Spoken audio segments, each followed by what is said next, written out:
मगर आज तो शायद विधाता ने पूरे आकाश में कुछ और ही लिख दिया है, मुझे तो ऐसा लग रहा है। अगर आप ध्यान से सुने तो फूल स्वयं चारों तरफ से मुस्कुराने लग गए, सिद्धाश्रम चल चलाने लग गया है, लहरें अपने आप में बहुत कुछ कहने लग गई हैं, समुद्र अपने आप में लोड लेने लग गया है और ये सन्यासी शिष्य अपने आप में एक विस्मय विमूढ़ गति से आज के दिन को देख रहे हैं। वे भी चाहते हैं कि भाग लें। जो प्रीत की रीत नहीं समझे वो प्रेम क्या जाने, जो प्रीत की रीत नहीं समझे वो प्रेम निभाना क्या जाने, और जिस दिल पे चोट लगी ना हो वो नीर बहाना क्या जाने। इसलिए कह रहे थे ये प्रेम की बातें हैं उधो, कहा घनश्याम ने ऊधो से के वृंदावन जरा जाना, कहा घनश्याम ने ऊधो से के वृंदावन जरा जाना, वहां की गोपियों को कुछ ज्ञान तत्व समझाना, निरर्थक गोपियां यही गुणगान गाती थी और विरह अग्नि में जल जल के ये गान गाती थी। क्या ये प्रेम की बातें हैं उधो कि बंदगी सबके बस की नहीं है, बंदगी सबके बस की नहीं है, ये प्रेम की बातें हैं उधो, ये प्रेम की बातें हैं उधो, बंदगी सबके बस की नहीं है, बंदगी सबके बस की नहीं है, ये प्रेम की बातें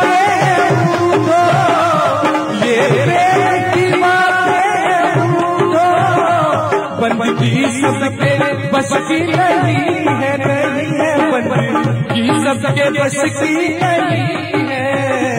यहाँ सर देखे होते हैं सौदे, यहाँ सर देखे होते हैं सौदे, आशिकी इतनी सस्ती नहीं है, आशिकी इतनी सस्ती नहीं है, यहाँ सर देखे होते हैं सौदे, यहाँ सही देखे होते हैं सौदे, अरे आशिकी इतनी सस्ती नहीं है, आशिकी इतनी सस्ती नहीं है, ये प्रेम की बातें हैं उधो।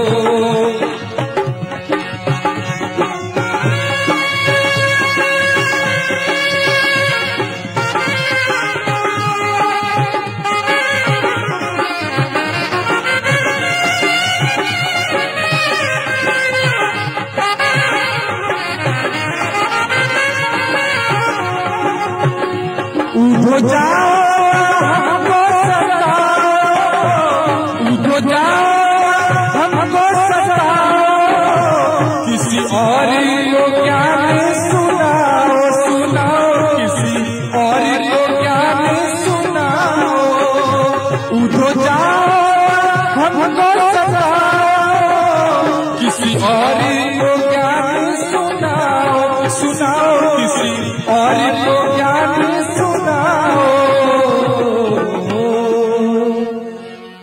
नगरी में प्रेम ही बरसे, ओ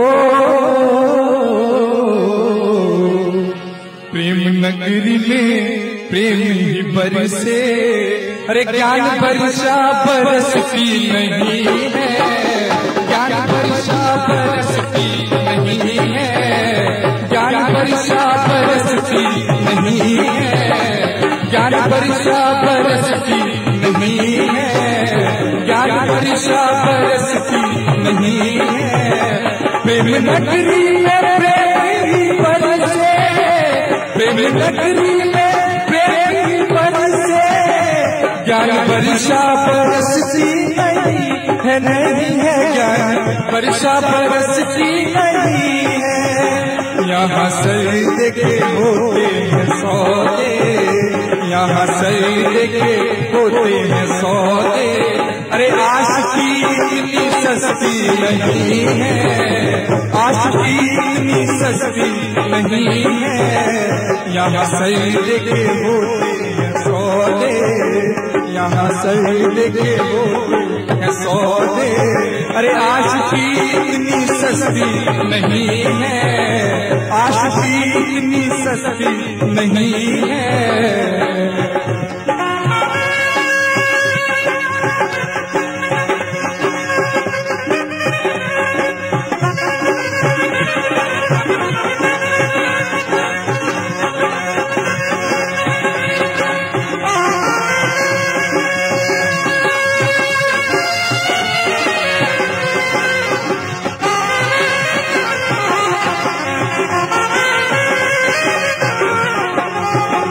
प्रेम वालों की उल्टी है चाली, प्रेम वालों की उल्टी है चाली, हर तरफ से ये दिल रखते खाली, खाली हर तरफ से ये दिल रखते खाली, हर तरफ से ये दिल रखते खाली।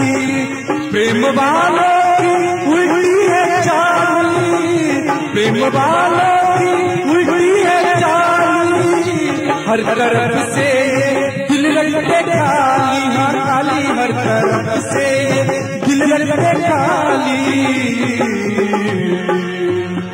प्राण डोरी से बांधे जो गुरुवर, प्राण डोरी से बांधे जो गुरुवर, उनकी राहें बदलती नहीं है, उनकी राहें बदलती नहीं है, उनकी राहें बदलती नहीं है।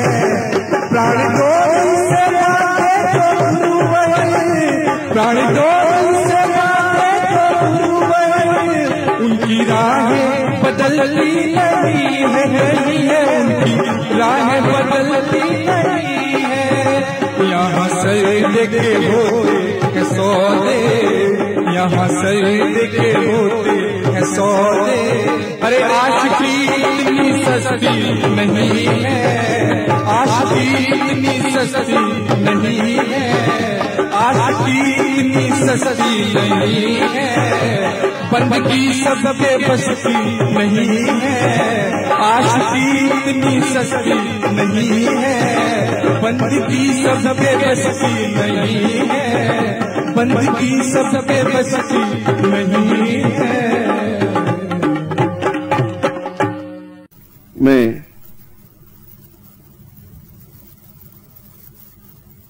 इतनी सामर्थ्य नहीं है, शंकराचार्य कह रहे हैं, और उनकी वाणी को मैं भी उच्चारण कर रहा हूं कि देवता तो अपने आप में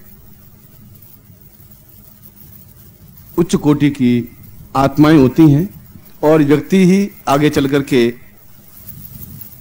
मानव, महामानव, पुरुष, पुरुष श्रेष्ठ, देवता और देवत्व प्राप्त करता हुआ अपने जीवन के सर्वोच्च लक्ष्य सिद्धाश्रम तक पहुंच सकता है। और इसके लिए यह आवश्यक है कि हम अपने जीवन में सभी दोषों से मुक्त हों, और जो साधनाएं हम की है, कर रहे हैं, उन साधनों में भी हमें सफलता मिले। यह तो गुरुदेव की कृपा है, और समस्त देवताओं की, सूर्य, चंद्र, मंगल, इंद्र, वरुण, यम, कुबेर, नैऋत्य, विष्णु, रुद्र, शिव, ब्रह्मा, ये सभी और सिद्धाश्रम के योगी, यति और गुरुदेव ऐसी सामर्थ्य प्रदान करें कि आप जो दीक्षा प्राप्त कर रहे हैं वह उनकी तेजस्विता के माध्यम से ही संभव है। उनसे ही प्रार्थना कर रहा हूं। सूर्य को अभी जैसे कहा कि 2-4 घंटे प्रार्थना कर रहे हैं सूर्य से भी कि आप इतना जल्दी पश्चिमोगामी नहीं हो।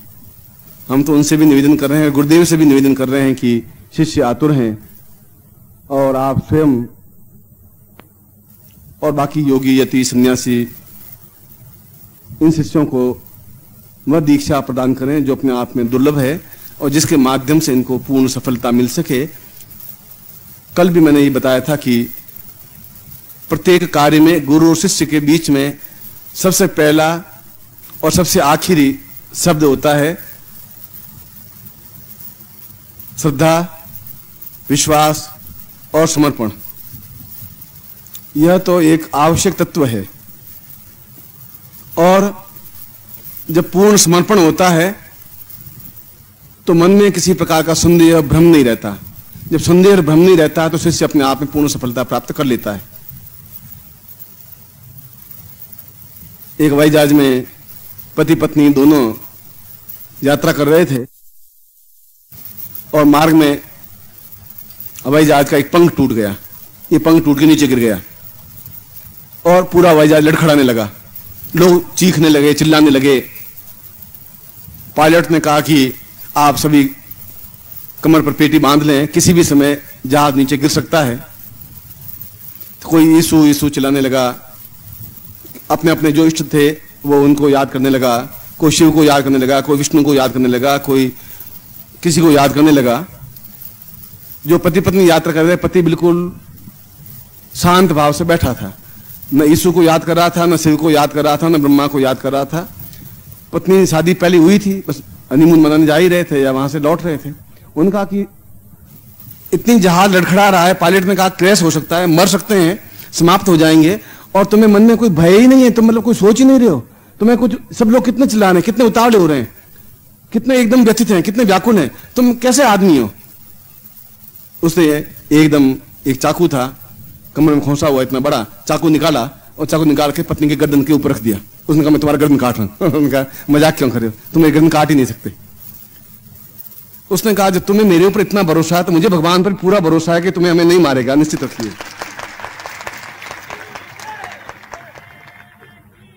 मैं तो चाकू तेरे गर्दन पे रख दिया तभी तुझे भरोसा है कि मेरा पति मुझे नहीं मार सकता। जब तुझे मेरे ऊपर इतना भरोसा है तो मुझे भगवान पर पूरा भरोसा नहीं है। भगवान पर भरोसा है मुझे। मेरे ऊपर इतना भरोसा है तो मुझे भगवान पर पूरा भरोसा नहीं है।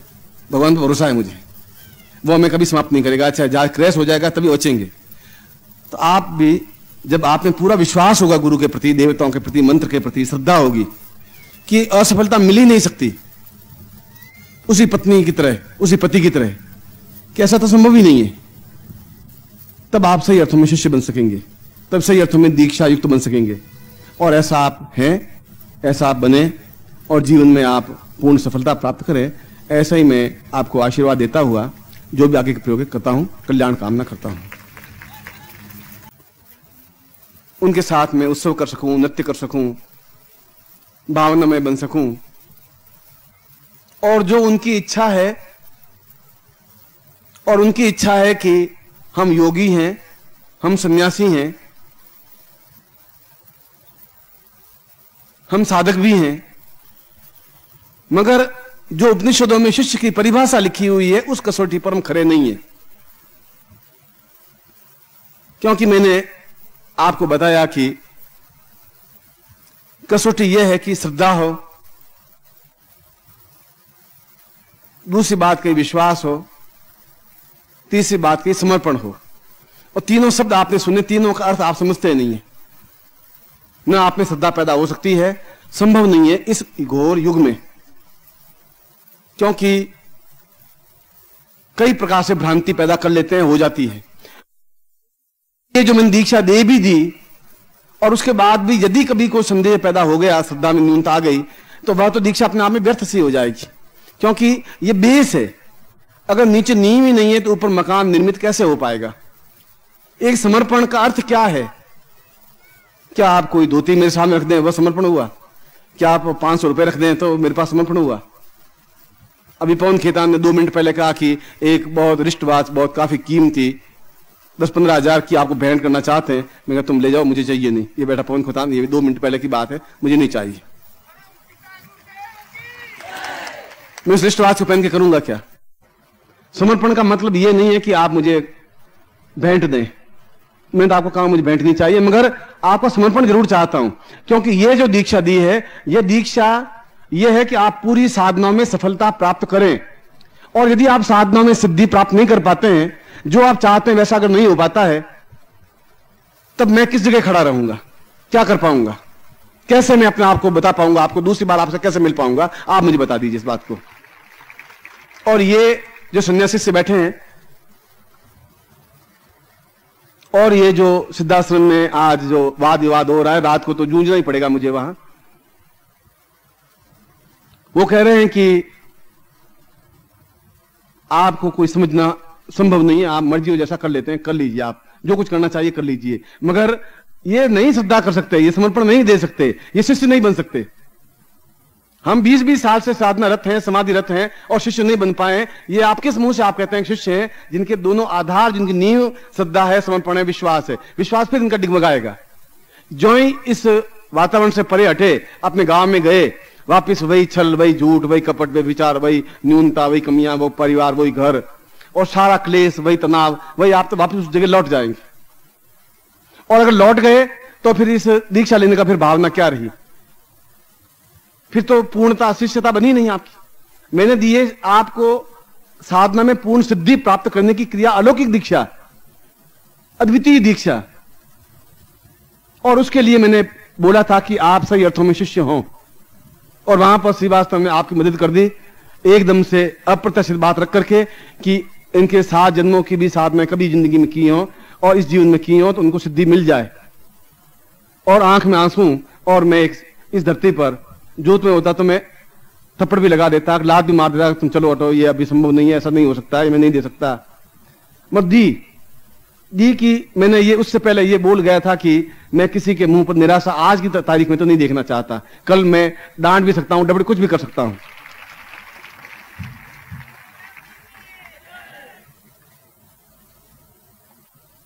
मगर जब आपको दीक्षा देने के बाद जब मैं यहां बैठा, यह थोड़ी आप में न्यूनता है कि आपका दिव्य दृष्टि नहीं है। आप यहां अशरीरी व्यक्तित्व बैठे उनको नहीं देख पा रहे हैं, ये थोड़ी न्यूनता है। मैं देख पा रहा हूं। और मुझे एक सन्यासी जो काफी उम्र लिए हुए हैं, कम से कम 3000 वर्ष की आयु प्राप्त योगी हैं और सिद्धाश्रम के बहुत तपोपुंज व्यक्तित्व हैं, उनकी बड़ी प्रसिद्धि है, सम्मान है। और मुझे आप वो पूछ रहे हैं क्या ये सब शिष्य हैं आपके? शिष्य कसौटी पर खड़े हैं? हम भी शिष्य नहीं है, ये सब शिष्य हैं। मैं उनको कहा तुम चुप रहो अभी। और वो कह रहे हैं कि आप मुझे बता तो दे। मैं कहा तुम पहले चुप रहो। एक क्षण में मौन संवाद हुआ। उनको विश्वास नहीं आ रहा कि ये क्या जो आज है, ये वापस गांव में जाने पर, शहर में जाने पर ऐसे रह पाएंगे क्या? वापस इनमें वो न्यूनता नहीं आएगी क्या? वापस इनमें छल नहीं आ पाएगा क्या? इनके परिवार वाले वापस इनको निष्कलंक बनाए रख सकेंगे क्या? जितना तुमने पवित्र बनाया इतना पवित्रता रह पाएगी क्या? वापस अपने आप में अलौकिक शक्ति धारण कर पाएंगे? आप जो आगे इनको अन्नमय कोश से प्राणमय कोश में ले जाने की क्रिया कर रहे हैं, क्या उसमें स्थापित रह पाएंगे? ये नहीं रह पाएंगे तो ये सारा प्रयत्न किया हुआ क्या फायदा रहेगा? उसका मूल तात्पर्य ये था। और यदि आप ये दीक्षा दे रहे हैं तो हमने क्या पाप किए? 20 साल तक आपकी सेवा करते रहे, सन्यासी रहे, फिर हमने क्या गलतियां की, क्या न्यूनता की? फिर आप इससे भी ऊंचे उठ करके और भी इनको जो कुछ बना दीजिए, हमको सिद्धाश्रम से हटा दीजिए, इनको सब बिठा दीजिए। और मैं कहता हूं ऐसा कर लूंगा। आप निकलिए बाहर, आप भोपाल में जाके बसिए, इनको मैं सिद्धाश्रम में बिठा दूंगा।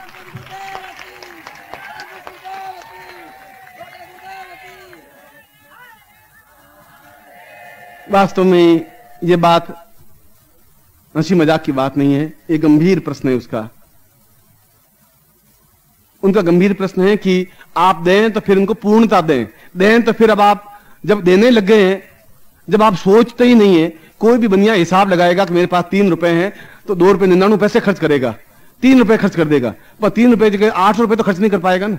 खाला कर्जा तो लेकर के नहीं चलेगा। और आप ऐसा करते जा रहे हैं। ये आपका कोई जन्मदिन समारोह है या ये अपने आप को पूर्ण फकीरी वेश धारण करने का दिन है? क्या है ये? और आज वास्तव में फकीरी वेश धारण करने का ये दिन है। बस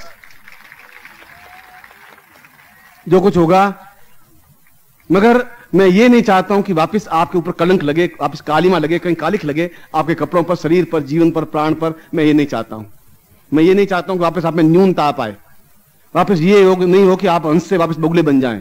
वापस ये नहीं हो कि आप में दिव्य दृष्टि आवे ही नहीं। आज मैं जो कह रहा हूं कि आप इनको नहीं देख रहे हैं, एक क्षण के बाद में वो क्षण आ जाए कि आप इनको भी देख सकें, एहसास कर सकें कि ये सन्यासी यहां बैठे हुए हैं, ये दृष्टि दे सकूं आपको। मैं ये चाहता हूं। तब ये जो दीक्षा दी है तब सार्थकता बन पाएगी। अन्यथा ये तो दीक्षा दी और आप में छल आया तो आप में शिष्यता तो खत्म हुई। जो ही आप में समर्पण में न्यूनता आई, फिर वे शिष्यता समाप्त हुई। शिष्य फिर बने ही नहीं आप, और शिष्य नहीं बने तो ये साधन सिद्धि कैसे प्राप्त हुई, फिर कैसे हो पाएगी? उन दोनों के बीच में इसमें झूल रहा हूं, स्वाभाविक है मेरी, क्योंकि इसके बाद तो केवल एक प्रयोग है, अन्नमय कोश से प्राणमय कोश में जाने की क्रिया, बस खत्म। इतना ही तो कार्य बाकी है। और फिर 21 तारीख को गुरु पूजन या गुरु समर्पण या जो कुछ है, गुरु जन्म दिवस समारोह। हमारे पास समय तो बहुत कम है, मगर आज दिन भर मैंने बताया कि उपनिषदों में, वेदों में एक ही तथ्य है कि अगर कोई व्यक्ति शिष्य बन जाता है और यदि आप कोई तरीके से उन्हें पूर्ण श्रद्धा दे दें, कोई तरीके से दे दें, फिर वो भले ही राक्षसों के बीच में भी चला जाए, उनके मन में श्रद्धा में न्यूनता आवे ही नहीं, फिर समर्पण में न्यूनता नहीं आए, फिर विश्वास में न्यूनता नहीं आए। कुछ ऐसा करें कि फिर राक्षसों के बीच में भेज दें, तब भी पूर्णता प्राप्त कर सकें, निष्कलंक रह सकें, अद्वितीय बन सकें, फिर इनको दिव्य दृष्टि प्राप्त हो सके, फिर वे इन लोगों को देख सकें, फिर सन्यासियों के चेहरों पर आश्चर्य जो है वो देख सकें। शब्द बहुत छोटा है शिष्य, शब्द ये आकाश से भी बहुत महान विस्तार लिए हुए है। इस पूरे पृथ्वी पर लिखा जाए तो शिष्य शब्द नहीं लिखा जा सकता, क्योंकि उसमें एक अलौकिकता होती है, अद्वितीयता होती है। राम आज भी ये कह रहे हैं कि मैं विश्वामित्र का तो शिष्य हूं, पर अभी पूर्णता शिष्यता मेरे आई नहीं आई। कृष्ण भी कह रहे हैं कि मुझे वापिस समय मिले तो मैं सांदीपन के पास बैठूं। अगर सिद्धार्थ समय जब भी होता है तो वो सांदीपन के पास फिर बैठते हैं कि क्या मैं उस स्थिति में आ गया हूं कि आप मुझे एकदम पूर्णता शिष्यता दे सकें। वो अलौकिक शक्ति संपन्न है, वो कहते हैं क्या मुझे शिष्यता दे सकते हैं? शिष्यता का मतलब है अपने आप को मिटा देना, पूर्ण दिव्य दृष्टि प्राप्त कर देना, अपने आप में पूर्ण श्रद्धा प्राप्त हो जाना। फिर चाहे आलोचनाएं मिले, फिर चाहे गालियां मिले, मगर आप एक बिल्कुल परमहंस की तरह बन सकें, अपने सारे क्रियाकलाप करते हुए, जीवन में निरंतर उन्नति करते हुए, अद्विता के उन्नति के हिमालय के शिखर पर पहुंचते हुए। तब ये जो दीक्षा दी है, ये तो दी, मैं भी भावना में आया और मुझे कोई पश्चाताप नहीं है। जो हीरा है उसको एक डिब्बी, फिर दूसरी डिब्बी, फिर तीसरी डिब्बी, फिर चौथी डिब्बी, फिर तिजोरी के अंदर ताला बंद करके रखना चाहता हूं कि फिर कोई चोर उसको चुरावे नहीं। फिर आप जो ही जाएंगे कोई कोई आपको चुरा लेगा, आपके विश्वास को डिगा देगा, फिर वापिस आपके पांवों में बेड़ियां पड़ जाएंगी, फिर पत्नी के आंख के आंसू आपको विवश कर देंगे, फिर घर वाले आपको मजबूर कर देंगे, फिर आज के आसपास जो विषैला धुआं है वो आपको फिर गुमराह कर देगा। फिर आप आएंगे और ऐसा 20 जन्मों से 15 जन्मों से आपके मेरे बीच में हो रहा है, हर बार ऐसा हो रहा है। जो ही आप संसार में जाते हैं उस लोगों के बीच में, तो ही आप वापस वैसे कलुषित हो जाते हैं, फिर आपको वापस जन्म लेना पड़ता है। मैं अभी श्रीवास्तव से बात कर रहा था, आंख में मेरे आंसू इसीलिए छलछलाए थे, एक सेकंड के लिए थोड़ा भावुक हुआ। मेरा कि बहुत हो चुका है, अब दीक्षाएं आज नहीं, अब दीक्षाएं बहुत हो चुकी हैं। जीवन में अपना खुद का कुछ कार्य संपन्न करना चाहता हूं। जब यह है तो फिर आपकी शिष्यता भी जरूरी है। अगर शिष्यता जरूरी है तो श्रद्धा समर्पण में कुछ ऐसा आप प्राप्त नहीं कर पाएंगे। बाजार में बिकने की चीज नहीं है समर्पण। श्रद्धा बाजार में खरीदी नहीं जाती है। श्रद्धा मन में पैदा होती है, मन में आप पे पैदा हो नहीं सकती, क्योंकि मन में जहर भरा हुआ है, विष भरा हुआ है, छल भरा हुआ है, कपट भरा हुआ है। आपके आसपास के लोगों ने आप में भर दिया है और आपको शुद्ध करने के बावजूद भी उतनी शुद्धता नहीं आ पाई है और वापिस छलमय जीवन बनेगा, कालिमा युक्त बनेगा। फिर समर्पण में न्यूनता आएगी, फिर ये सारा जो किया करा है पानी मिल जाएगा। ये जो मैंने खर्च किया है वह सब बर्बाद सा हो जाएगा। फिर बर्बाद हो जाएगा तो मेरा और इसके आंखें आंसू और आपका ये सब कुछ क्या होगा? आप कहां खड़ा होंगे, मैं कहां खड़ा होऊंगा? और फिर उस प्रयोग को कराने जा रहा हूं जहां आदमी पूर्ण प्राण में कोष में चला जाता है। जब आदमी को फिर जीवन में अपने आप कुंडली जागृत होने लग जाती है, फिर अपने आप सहस्रार जागृत होने लग जाता है, फिर अपने आप दिव्य दृष्टि जागृत होने लगती है, अपने आप ज्ञान चक्षु जागृत हो जाते हैं, फिर अपने आप में आत्म चक्षु जागृत हो जाते हैं, फिर अपने आप क्रिया चलती रहती है जब आप पूर्ण रूप से शिष्य बन जाते हैं। इसलिए मैंने आपको शिष्य संबोधन किया ही नहीं, मैंने कहा आत्मीय पुत्रों शब्द किया शब्द, क्यों शिष्यता का अर्थ ही बहुत ऊंचाई पर है, शायद हिमालय तो बहुत बहुत नीचाई पर है, उससे कई हजार गुना ऊंचाई पर शिष्यता शब्द है। और शिष्यता है तो पूर्ण गुरुत्व है, वह शिष्यता है तो पूर्ण साधना है, वह शिष्यता है तो ज्ञान चक्षु जागृत है, वह शिष्यता है आत्म चक्षु जागृत है, वह शिष्यता है तो पूर्ण संसार में अजय है, अद्वितीय है, और उसके जीवन में फिर किसी प्रकार की भौतिक और आध्यात्मिक न्यूनता संभव ही नहीं है ही नहीं, हो ही नहीं सकती। कोई आपको कुछ भी करे, आप नहीं गुमराह हो सकते। फिर आप अपने आप में चार्ज हो, जैसे डायनेमिक चार्ज होता है वैसे अपने आप चार्ज हो जाएंगे। और इसके लिए यह जरूरी है कि आपको आपके अंदर जो ये विकार हैं, 108 विकार, और उसके मूल रूप में भी ये 3 विकार, सत्व रज तम, या जिनको कहते हैं श्रद्धा समर्पण विश्वास की न्यूनता आया है। मैंने पिछली बार भी आप में दीक्षा दी, फिर आप में न्यूनता आई, आप मन में घर में गए, फिर आपको दूसरा वातावरण मिला, और मिलेगा ही, घर जाना ही पड़ेगा आपको, सन्यासी आप नहीं है, फिर वही वैसे ही आपके बंधन मिलेंगे आपको, वही आपको झूठ में वातावरण में खड़ा होना ही पड़ेगा, चाहते हुए भी आपको झूठ बोलना ही पड़ेगा, फिर आपकी उन्नति फिर रुक जाएगी, और फिर आपके मन में संदेह पैदा होगा कि दीक्षा तो मैंने वह प्राप्त की है और फिर ये एकदम से सफलता मुझे नहीं मिल रही है। और इसके लिए यह जरूरी है कि आपको पूर्ण शिष्यता दी जाए। उस प्राण में कोष में जाऊं तो फिर पूर्णता शिष्यता दूं, एक अद्वितीय अलौकिकता दूं। सिद्धाश्रम कहेगा तो कहेगा, इस सन्यासी से आश्चर्य करेंगे तो करेंगे, ये जो सोचेंगे वो सोचेंगे। इसके बाद किसी की आंखों से आंसुओं से फिर बहूंगा नहीं, 21 अप्रैल मनाऊंगा ही नहीं आऊंगा साधना शिविर में, आप बना लेना, कहीं नहीं बना लेना, उसमें कोई लंबी छोटी बात नहीं, फिर मैं इस प्रकार से नहीं पीऊंगा। मगर उस रास्ते को बीच में आपको नहीं छोड़ सकता, क्योंकि आप हर बार हाथ छोड़ा देते हैं, इसलिए हाथ छोड़ा देते हैं कि वह वातावरण आपको बार बार बाध्य कर लेता है। आपको मैं पकड़ता हूं, आप फिसल जाते हैं।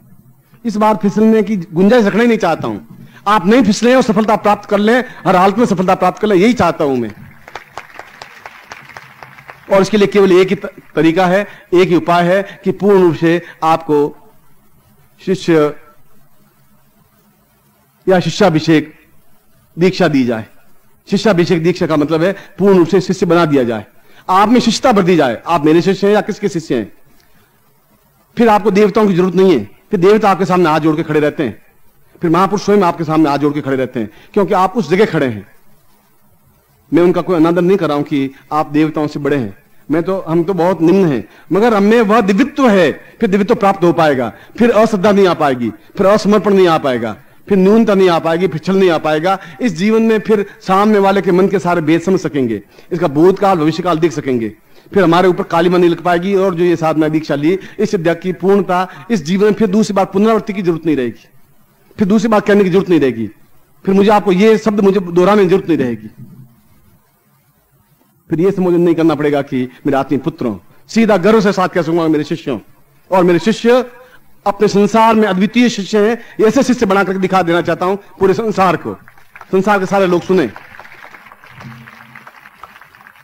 उनको कहता हूं कि आप इनको गुमराह करें, इनके समर्पण में न्यूनता आ सकती। उनको बता देता हूं शिष्यता क्या होती है, अपने आप में कैसे चार्ज होते हैं, उनको बता देना चाहता हूं। उनको बता देना मैं गुरु क्या हूं, मैं क्या कर सकता हूं, ये उनको बता देना चाहता हूं, और ठोस रूप से बता देना चाहता हूं। सन्यासियों को दीक्षा दी कि नहीं दी, और 20-20 साल तक भी नहीं दी, मैं मानता हूं नहीं दी। कोई अन्याय उनके साथ नहीं किया, क्योंकि वो जंगल में है और उनके ऊपर न तो कोई लोग मिलते हैं, न कोई छल है, न झूठ है, अपने खाया और बस साधना की। पर यहां पर तो इनको पग पग पर ऐसे सांप मिलेंगे, बिच्छू मिलेंगे, जहरीले लोग मिलेंगे, फिर ये दीक्षा देने का मेरा तात्पर्य रहेगा क्या। इसलिए आपको शिष्याभिषेक दीक्षा दूंगा, जिससे कि आपके जीवन में मुझे वापस अश्रद्धा के सामना नहीं करना पड़े, आपके मन में संदेह नहीं रहे। आप कहें कि ये हो, फिर आपको ये नहीं कहना गुरु पूर्णिमा हम कैसे करें गुरुदेव, फिर अपने आप होगी होगी, फिर ये काम कैसे होगा, फिर उसको आपको मुझे कुछ कहने की जरूरत नहीं है, क्योंकि मैंने आपको साधना सिद्धि दीक्षा दे दी है। आपको मैंने आपको दे दिया किस प्रकार साधना में सिद्धि प्राप्त करें। जो कुछ साधना आज तक की आपने उसमें सिद्धि प्राप्त हो, ये तो मैं दे दिया, मगर फिर मन में न्यूनता आवे ही नहीं आपके। जब न्यूनता नहीं आए तो पूर्ण शिष्याभिषेक हो जाएगा, शिष्याभिषेक हो जाएगा। तो इस जीवन में फिर आपको जरा मन से नहीं, कहीं कमी नहीं आएगी। और जीवन की सर्वोच्च अगर कोई दीक्षा है, अद्वितीय दीक्षा है, अलौकिक दीक्षा है, तो शिष्याभिषेक दीक्षा है।